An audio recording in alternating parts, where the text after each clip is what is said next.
गटनोंदणीसाठी मुंबई शिवसेना नगरसेवक हे आज कोकण भवनाला जाणार नाहीत। ताज लँड्स एंड हॉटेलमधून सर्व नगरसेवकांचं आज चेकआउट होणार आहे। तर शिवसेना नगरसेवक घरी निघालेले आहेत, तरी सर्वांची मूळ कागदपत्र ही पक्षाकडेच ठेवण्यात आलेली आहेत। आज खरं तर हे सगळे नगरसेवक हे कोकण भवनाला जाणार होते आणि तिथं गटनोंदणीही केली जाणार होती। मात्र गटनोंदणीसाठी मुंबई शिवसेना नगरसेवक हे आज कोकण भवनाला जाणार नाहीयेत अशी माहिती समोर येते। ताज लँड्स एंड हॉटेलमधून सर्व नगरसेवकांचं आज चेकआउट होणार आहे। शिवसेना नगरसेवक हे घरी निघालेले, तरी सर्वांची मूळ कागदपत्र ही मात्र अजूनही पक्षाकडेच ठेवण्यात आलेली आहेत। आणि आज संदर्भातले अपडेट जाणून घेऊयात आमचे प्रतिनिधी सूरज सावंत यांच्याकडून। सूरज, खरं तर आज कोकण भवनाला हे सगळे नगरसेवक जाणार होते, गटनोंदणी होणार होती, मात्र आता ते जाणार नाहीयेत। नेमकं काय कारण आहे यामागचं? आकांक्षा, काल रात्री उशीरपर्यंत जी नगरसेवकांना मिळणारे गॅजेट्स आहेत ते पोहोचलेले आहेत, ते त्यांना मिळालेले आहेत आणि काल जी प्रक्रिया असते ते कागदपत्र पूर्तता करण्याची ती देखील पूर्ण झालेली आहे। सर्वात महत्त्वाचं म्हणजे सर्वच नगरसेवकांकडनं त्यांचं जे प्रमाणपत्र आहे, त्याचबरोबर ती कास्ट सर्टिफिकेट, आधार कार्ड, जी मूळ कागदपत्र आहेत ही देखील पक्षाने ताब्यात घेतलेली आहे, स्वतःकडे ठेवून घेतलेली आहेत। आणि त्यानंतर आज खरं तर ते कोकण भवन येथे त्याच्या नोंदणीसाठी जाणार होते, मात्र आज ते जाणार नसल्याची माहिती मिळते।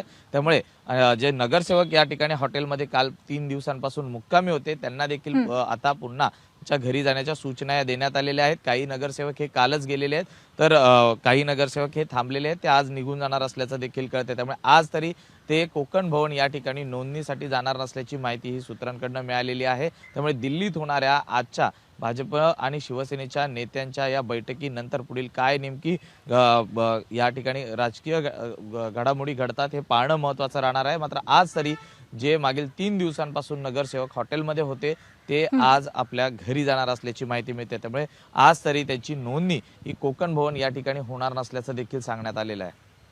अगदी खरं तर सूरज, राहुल शेवाळे हे दिल्लीमध्ये जाणार आहेत आणि भाजपच्या वरिष्ठ नेत्यांशी ते चर्चा करणार आहेत, त्यामुळे हेच मूळ कारण आहे का की आजची ही गटनोंदणी पुढे ढकलली आहे? खरं तर कागदपत्रांची पूर्तता होणं खूप गरजेचं होतं आणि नगरसेवक फुटतील याची देखील भीती होती। त्यामुळे त्यांच्याकडनं जी मूळ कागदपत्र होती ही पक्षाकडे असणं गरजेचं होतं आणि त्या अनुषंगाने सर्वांना एकत्रितरित्या हॉटेलमध्ये आणण्यात आलं होतं।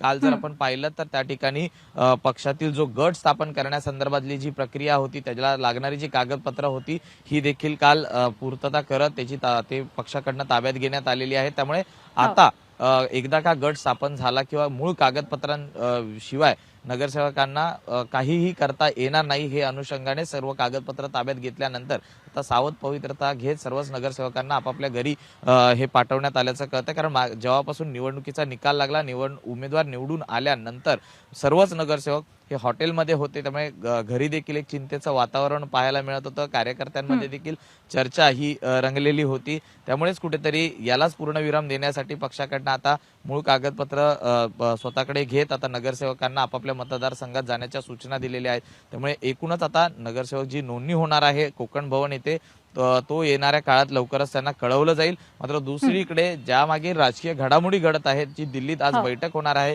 त्यामध्ये महापौर स्थायी समिती असतील किंवा इतर महत्त्वाच्या समित्या असतील, यांच्या वाटाघाटी संदर्भातली देखील चर्चा होईल आणि त्यानंतरच पुढे नक्कीच। त्यामुळे आज दिल्लीतल्या बैठकीमध्ये नेमकी काय चर्चा होते आणि या सगळ्याच घडामोडींसंदर्भातले अपडेट हे वेळोवेळी जाणून घेऊ।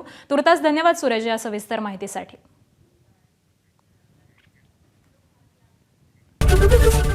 एबीपी माझा, उघडा डोळे बघा नीट।